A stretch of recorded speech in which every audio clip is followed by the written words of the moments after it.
Hi, it's me again, Sid Johnson, and this is my little program I call Odds End Curiosity Shop. And just thought that we could get together again since the last time that we shared and um, talk about some things that I made and things that I'm going to make, and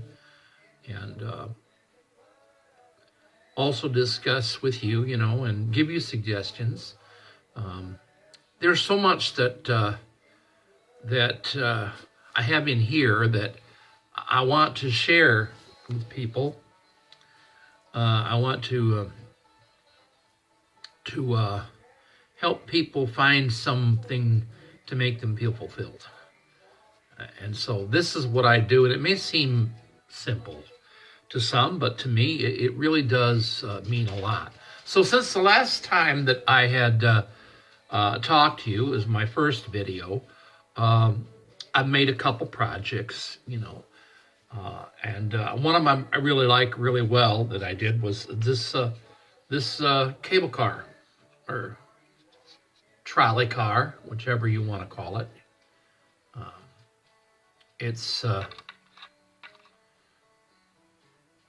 It's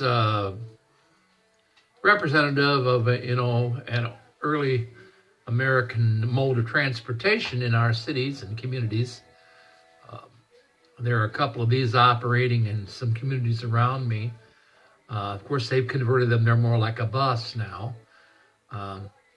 But they're kind of neat, You can see here, I have the tiller bar steering here I put in with a stick pin. And of course, there's a headlight, if you can see it right here. Inside, if you can look in there, you could probably see, get the right direction here. Got these benches in here, one back in the back. And I did a little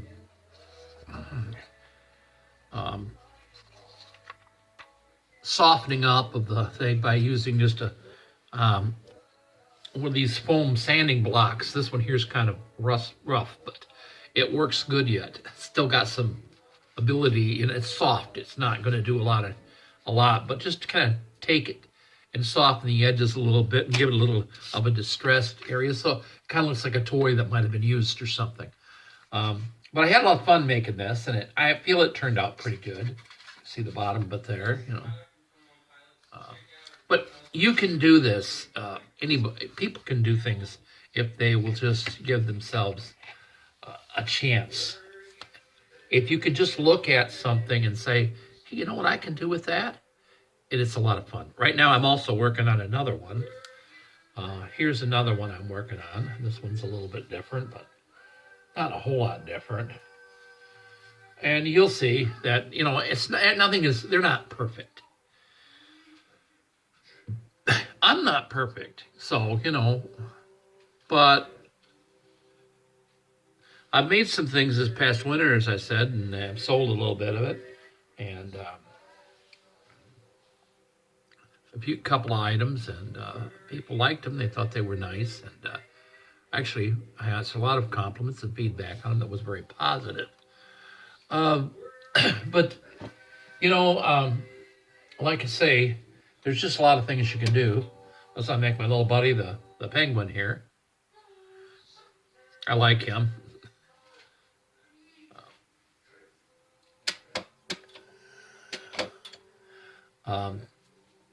But yes, I've been doing some things here, and we've had a lot of bad winter days, and thankfully I've had something to do in the meantime. I'll show you a car I'm working on right now. You can see the basic idea, but I don't have a roof on it yet. Got it painted inside.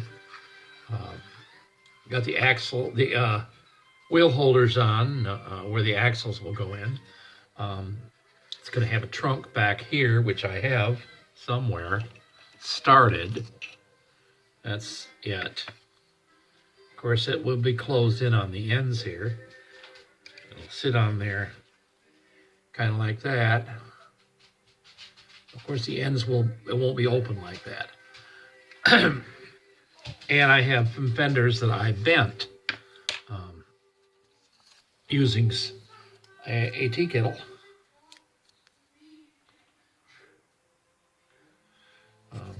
This stuff bends pretty good. These are, like I say, craft sticks. Just to show you what can be done. There are several sizes. I use this size quite a bit. They're larger for doing, they're not expensive. There's 45 of them in a package, and you can get them at Walmart's or any craft store has them.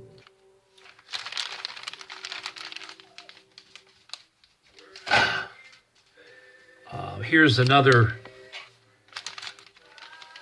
They call them skinny sticks, but what they really are is they're like a coffee stirrer. Now these are a little bit higher quality than the regular coffee stirring sticks, but they're nice. You don't have to sand them quite as much, but you can use the others. I've used them before. They're not quite as. I don't think they're quite as thick as these. These are about. I don't know, maybe an 1/8 inch thick, maybe. I don't know. I'd have to measure one for you. There's a lot of things that I want to say. I'm just trying to get it all together here. Another thing, I take some medication, so I have these. These are great for putting things in you want to hang on to and have easy access for. I use them to store little wooden details in here.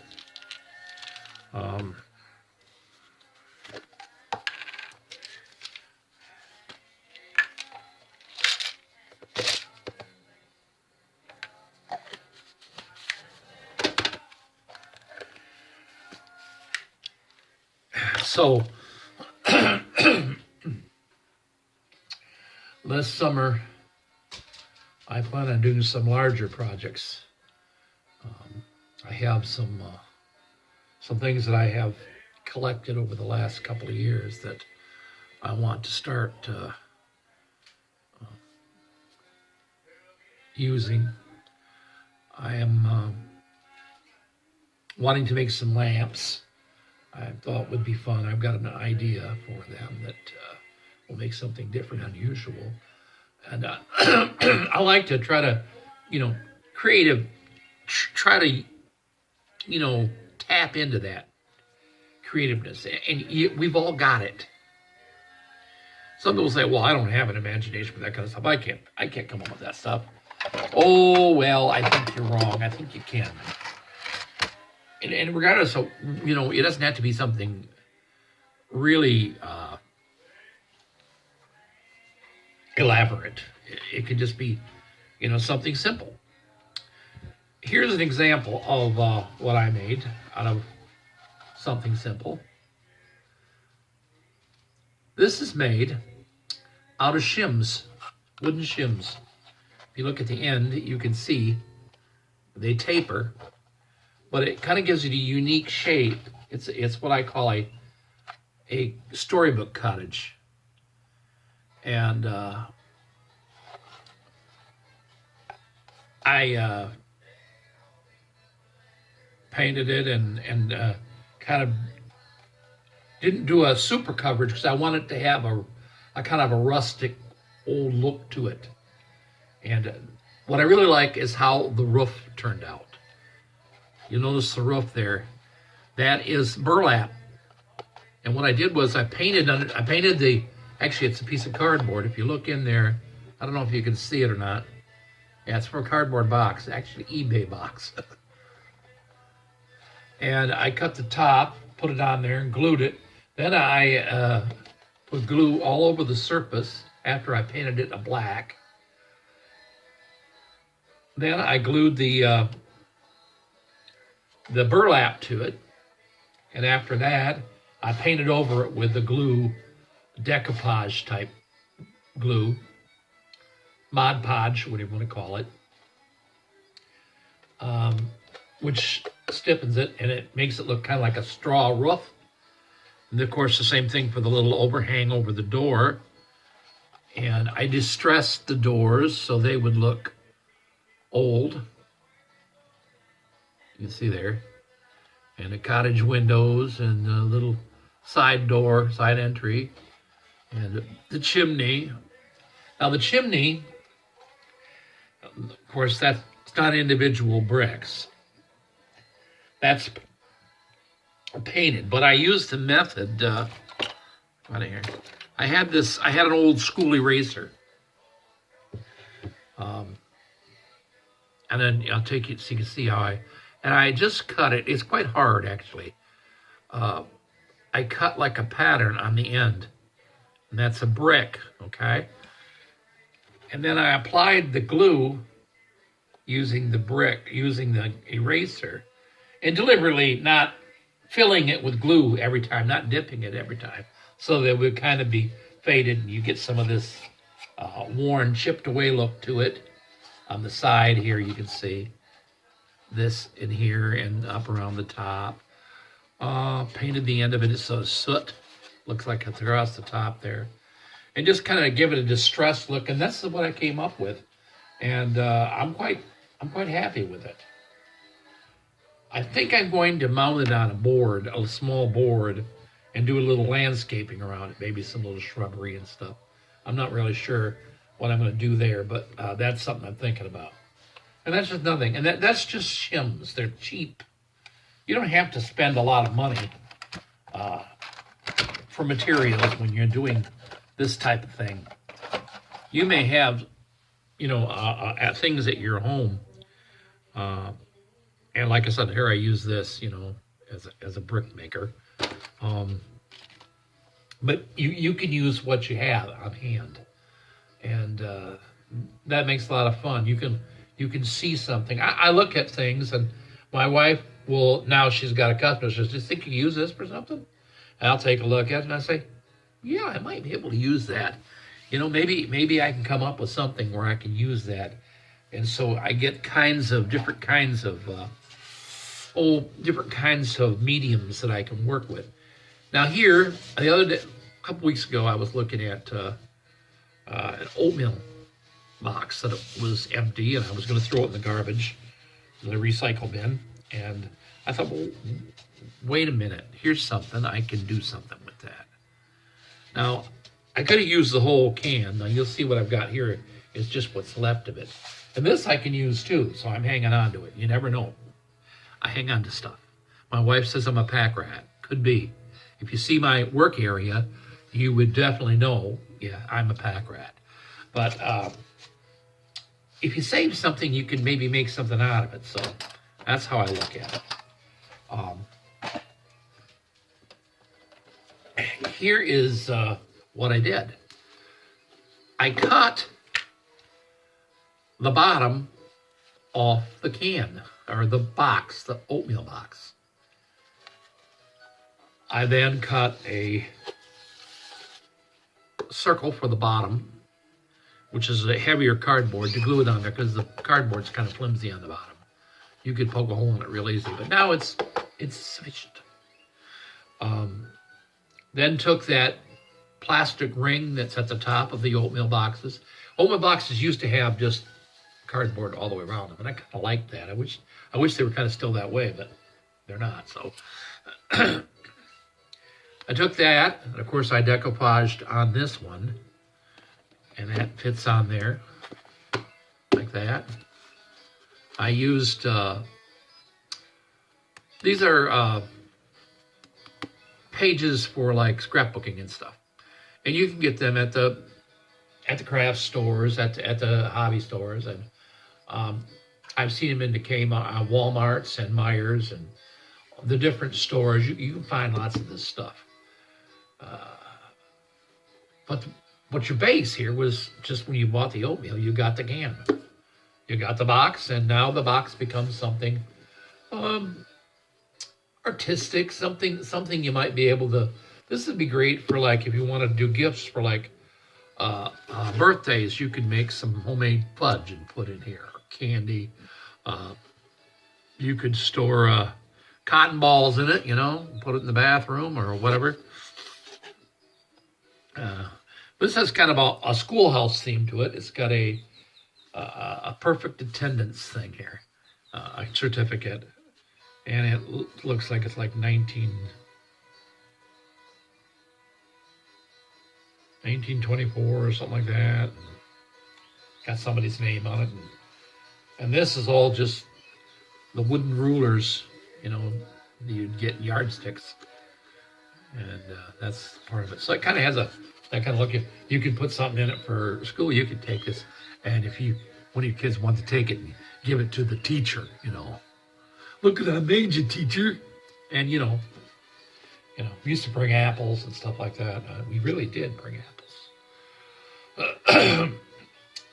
And so this is something else I made, and just my oldest daughter. In fact, all my girls are very creative. My youngest daughter is very artistic. She does some beautiful painting and drawing, sketching. My oldest daughter is very crafty. She does a lot of crafts. One of the crafts she gave me for Christmas this year was something that she made, and I think it's just great. It's a little notebook. It's like a little journal, mini journal. See? This is using plastic sleeve that you, what do you call them? For sealing paper in, I forget what they're called, but anyhow. She makes a little cover there, holes in here. I have to watch her do this sometimes. I never have it. A little elastic string, and that's runs this string through there, which holds your little mini notebooks in there. The mini notebooks, you can get these for like $5 for $1 or $5 for $1.97 at the dollar store or at Walmart's, Myers, Dollar General. They're all over the place, And great little thing. I really like this. I keep it with me sometimes. I can throw it in my pocket because it's not that big. I wrote in here, some notations here. This is my wisdom. Men are not condemned by God's word, but by their disobedience to his word. Think about that. But also in here, she has these little pages. This is like a clear, you can slip stuff in there. Of course, she's got some paper clips in there. And here she has little folders. You can slip your coupons in there, or, you have that in your car, and you can put your coupons for McDonald's and Wendy's and Burger King or whatever, in there. And they got, here she even included some little sticky notes in there. How many times have you needed a sticky note? Do you want to write a note and leave it for somebody? There you go. Angus! I had to get after the dog. He was doing something.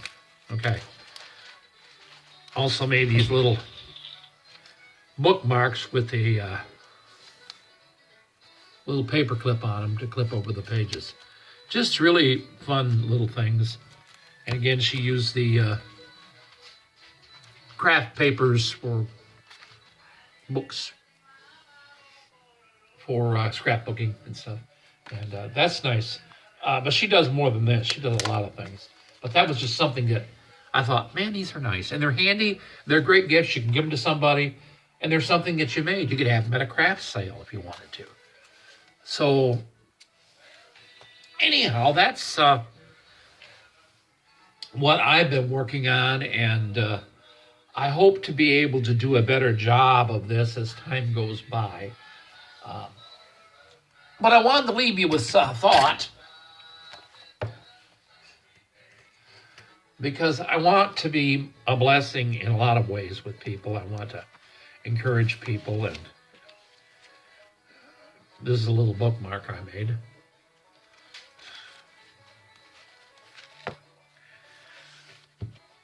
Sometimes we think we can't make a difference. We think that we're just one person. One person can make a difference. One smile can lift a tired heart. A kind word sometimes can make a lonely person feel like they're appreciated. Somebody's doing a job and you're in the store, you're checking out at the cash register, and it seems like you're in a hurry, and that poor cashier's had a hard day. Don't be crabby. Be nice. They're just trying to do their job, and we can make it easier for them by being a good patron. But this is something I wrote. It's in my book, That's What I Said, Meanderings and Opinions, which is available. It can be purchased from me if you're interested. You can contact me. My email address is small case, Sidney, Sidney, Earl, EARL .Johnson @gmail.com. And you can request this, and I can give you information on, how to get a hold of it. I believe the best way to change the world into a better place is to change ourselves into a better person by the power of Jesus in our lives. If we live our lives as a better person, it will affect others and demonstrate to them the power of Jesus as the true authority in our world. And God has prepared a better place for man than the grave. We have been chosen and elected by God to dwell with him as heirs of promise. Until the next time that we have this little meeting and I share some more things with you, God bless you and have a wonderful day.